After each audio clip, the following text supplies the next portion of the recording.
যেভাবে বিশৃঙ্খল পরিবেশ ছিল, গুম খুন হত্যা নিপীড়ন নির্যাতন ছিল, ঠিক একইভাবে এই আওয়ামী লীগের সময়ও আওয়ামী জাহিলিয়াতের সব অপকর্মগুলো সেখানে বিদ্যমান ছিল। জাতীয় নাগরিক পার্টি এনসিপি কর্তৃক আজকে আয়োজিত ইফতার পার্টিতে সবাইকে স্বাগত জানাই।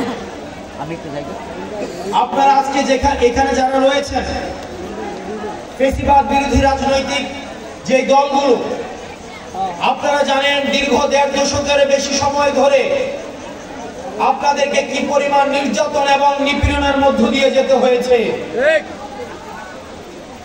আপনাদের কাছে অনুরোধ থাকবে, আপনারা এই ১.৫ দশকের এবং নির্যাতন এবং নিপীড়ন ভুলে যাবেন না। বাংলাদেশ, আপনারা যেটাকে বলেন আওয়ামী লীগ, আওয়ামী লীগের এই সময়টাকে আমি বলি আওয়ামী জাহিলিয়াতের সময়। আওয়ামী জাহিলিয়াতের সময়, আওয়ামী জাহিলিয়াতের সময় যেভাবে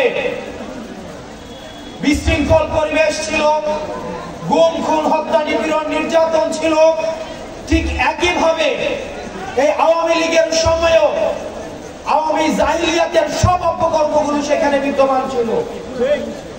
আপনারা জানেন, আমি গতকাল বলেছিলাম 10টা ফিরাউন এবং 10টা ফিরাউনকেও যদি একত্র করা হয়, তাহলেও হাসিনার মতো এত বড়, এত দুর্ধর্ষ, এত জুলুমকারী আর হইতে পারবে না। আমরা আপনাদের কাছে অনুরোধ করব, আপনার রাজনৈতিক আদর্শ যেটাই হোক না কেন, আপনি যদি ফ্যাসিবাদ বিরোধী রাজনৈতিক দলের, আপনি যদি ফ্যাসিবাদ বিরোধী রাজনৈতিক শক্তির কোন একটা অংশ হয়ে থাকেন, তাহলে পরবর্তী বাংলাদেশে আপনার এবং আমার সহ অবস্থান থাকবে। কিন্তু যারা ফ্যাসিস্ট আওয়ামী লীগকে কোনোভাবে পুনর্বাসন করতে চাইবে, যারা ভালো আওয়ামী লীগ এবং খারাপ আওয়ামী লীগের যে বয়ান এখন মার্কেটে আনতে চাচ্ছেন, আমাদের শত্রু জ্ঞান আমরা তাকেই করব যারা আওয়ামী লীগকে বন্ধু জ্ঞান করবে। 5 আগস্ট পরবর্তী সময়ে আমাদের শত্রু কেবলমাত্র তারাই যারা আওয়ামী লীগকে বন্ধু জ্ঞান করে। সুতরাং আমরা স্পষ্ট করে বলতে চাই, গত 3 দিন ধরে বাংলাদেশে যেটি টক অফ দ্য টাউন, আমরা বলতে চাই কোন ইনস্টিটিউশনের প্রতি আমাদের কোন ধরনের নেগেটিভ কোন ধরনের দৃষ্টিভঙ্গি নেই। বাংলাদেশ সেনাবাহিনী আমাদের সার্বভৌমত্বের, আমাদের রক্ষার্থে, এবং আমরা দেখেছি 5 আগস্ট বাংলাদেশ সেনাবাহিনী ছাত্র নাগরিকের সাথে তারা আওয়ামী বিরোধী অবস্থান নিয়েছে। একই সাথে আমরা এই বিষয়টিও বলতে চাই, আপনারা জনগণের বিরুদ্ধে আপনারা কখনোই অবস্থান নিয়েন না। একই সাথে এই বিষয়টিও স্পষ্ট, গত 1.5 দশকে যে জুলুম হয়েছে, আমি ভার্সেস ডামি ইলেকশন হয়েছে, দিনের ভোট রাতে করা হয়েছে, কবর থেকে এসেও ভোট দিয়ে গিয়েছে, মুর্দার এসেও ভোট দিয়ে গিয়েছে। সেই সময় অত্যন্ত দুঃখজনক বিষয়, আমরা কোন জেনারেলকে পদত্যাগ করতে দেখি নাই। এত ল অ্যান্ড অর্ডার সিচুয়েশন খারাপ হয়েছে, আমরা কোন মন্ত্রণালয়ের সচিবকে পদত্যাগ করতে দেখি নাই। আমরা কোন ডিসি কে জনতার কাতারে নেমে আসতে দেখি নাই। আমরা আপনাদেরকে প্রতিজ্ঞা করতে চাই, পরবর্তী বাংলাদেশটা আওয়ামী লীগ যে ইনস্টিটিউশন গুলোকে নষ্ট করে দিয়েছে, আমরা আপনাদেরকে সাথে করে আপনাদের সহযোগিতায় এই ইনস্টিটিউশন গুলোকে আমরা জনমানুষের ইনস্টিটিউশন হিসাবে গড়ে তুলব। একই সাথে আমাদেরকে সচেতন থাকতে হবে, বাংলাদেশ সেনাবাহিনী সহ শুরু করে যে ধরনের ইনস্টিটিউশন গুলো রয়েছে, এগুলোর বিরুদ্ধে যেন জনতাকে এগুলোর বিরুদ্ধে যেন কেউ দাঁড় করিয়ে না দেয়। সেনাবাহিনী থেকে শুরু করে বাংলাদেশের প্রতিটা ইনস্টিটিউশন, অ্যাডমিনিস্ট্রেশন, জুডিশিয়ারি, প্রত্যেকটা ইনস্টিটিউশন এগুলো আমাদের। আওয়ামী লীগ এগুলোকে ধ্বংস করছে, এগুলোকে আমরা সংস্কার করে এগুলো জনমানুষের ইনস্টিটিউশন আমরা পরিণত করব। প্রিয় সহযোদ্ধা, আপনারা এখানে যারা রয়েছেন, আজকে দেখেন এখানে বাংলাদেশ জামাত ইসলামী রয়েছে, এখানে বিএনপি রয়েছে, অন্যান্য রাজনৈতিক দল রয়েছে। আমরা একসাথে আমরা যতটুকু করতে পেরেছি ততটুকু দিয়েই আমরা একসাথে ইফতার করব। আমরা একটা খেজুর ভাগ করে আমরা সবাই খাবো, আমরা একটা পানি ভাগ করে আমরা সবাই খাবো। আমরা যতটুকু আয়োজন করতে পেরেছি ততটুকুই আমরা ভাগ করে সবার মধ্যে আমরা সেটা বিনিময় করব। এটাই হচ্ছে আওয়ামী লীগ বাদে আমাদের যে সম্প্রীতির বাংলাদেশের সুস্পষ্ট উদাহরণ। আওয়ামী লীগ ছাড়া বাংলাদেশ ভালো থাকবে। পরবর্তী বাংলাদেশ হচ্ছে উইদাউট বাংলাদেশ আওয়ামী লীগ। বাংলাদেশ আওয়ামী লীগের এই বাংলাদেশ 5 আগস্টে নির্ধারণ হয়ে গিয়েছে। আওয়ামী লীগের নাম, আওয়ামী লীগের মার্কা, আওয়ামী লীগের আদর্শ 5 আগস্ট পরবর্তী সময়ে বাংলাদেশে রাজনীতি করার অধিকার হারিয়েছে।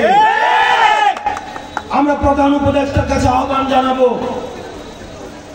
আমরা এই আওয়ামী লীগ যে গণহত্যা চালিয়েছে, এই গণহত্যার বিচার কতটুকু এগুলো সেটির আপনাদের মানুষের সামনে স্পষ্ট করার সময় এসছে। আপনারা সংস্কার বলছেন, কতদিনের মধ্যে আপনারা দৃশ্যমান সংস্কার করবেন সেটির রুটম্যাপ আপনাদেরকে স্পষ্ট করতে হবে। আপনাদেরকে বিচার নিশ্চিত করতে হবে।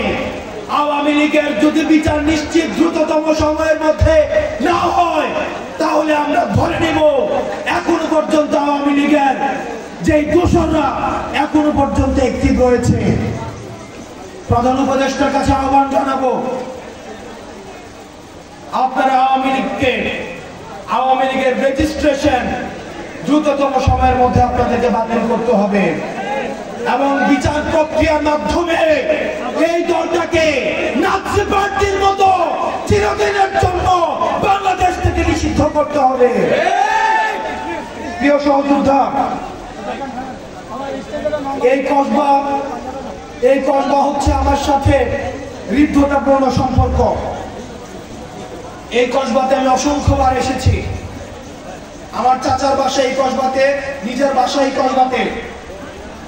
আমার ফুফু থেকে শুরু করে আমার আত্মীয় এই যে ডালপা, বীরতলা, শাহপুর, আকাবপুর সহ এই জায়গাগুলোতে আমি অসংখ্যবার গিয়েছি।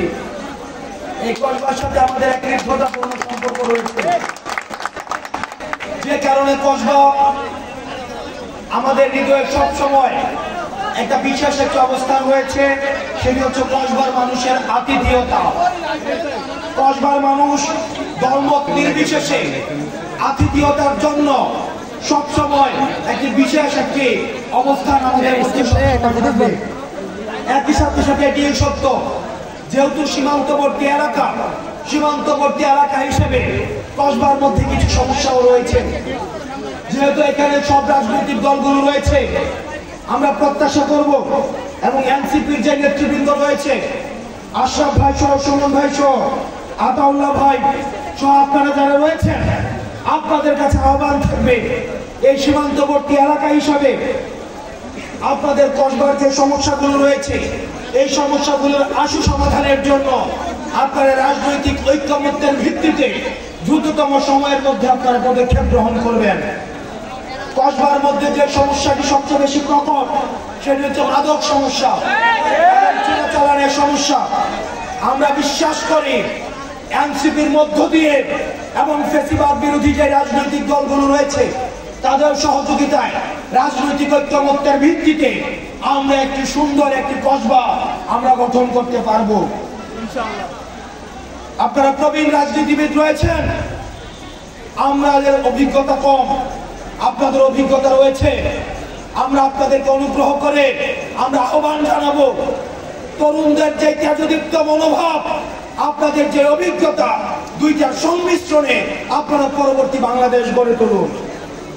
আমরা আপনাদেরকে পূর্ণাঙ্গ সহযোগিতা করব। আমরা বলতে চাই আপনি বিএনপি হতে পারেন, বাংলাদেশ জামাত ইসলামী হতে পারেন, কিন্তু আমরা আপনাকে নির্যাতিত নিপীড়িত গত 1.5 দশক ধরে আপনার যে জুলুম আপনার উপর দিয়ে গিয়েছে, আপনি যদি ভুলে জানো আমরা সেটিকে মনে রাখবো। কারণ 5 আগস্টের পূর্বে আমরা দেখেছি আমাদের বাবাদেরকে যেভাবে নির্যাতন করেছে, তখন আমরা সন্তানরা আমরা রাস্তায় এসে বুক পেতে দিয়েছি। ঠিক একইভাবে আমরা আপনাদেরকে নিশ্চিত করতে চাই, পরবর্তী বাংলাদেশকে আপনাদের এই সন্তানদেরকে, এই এনসিপিকে আপনাদের সামনে আপনারা ঢাল হিসাবে পাবেন। আমাদের পরবর্তী বাংলাদেশ, এই বাংলাদেশে আমরা দুর্নীতিমুক্ত বাংলাদেশ, একটি তরুণদের যে স্বপ্নের যে বাংলাদেশ, দুর্নীতিমুক্ত বাংলাদেশ, সুখী বাংলাদেশ, সেখানে ন্যায্যতার ভিত্তি বাংলাদেশ, সাম্যের বাংলাদেশ এবং সেখানে ন্যায় বিচারের বাংলাদেশ আমরা একসাথে গড়ে তুলব। সেই পর্যন্ত আপনারা ভালো থাকবেন, সুস্থ থাকবেন, এনসিপিকে আপনারা সহযোগিতা করবেন।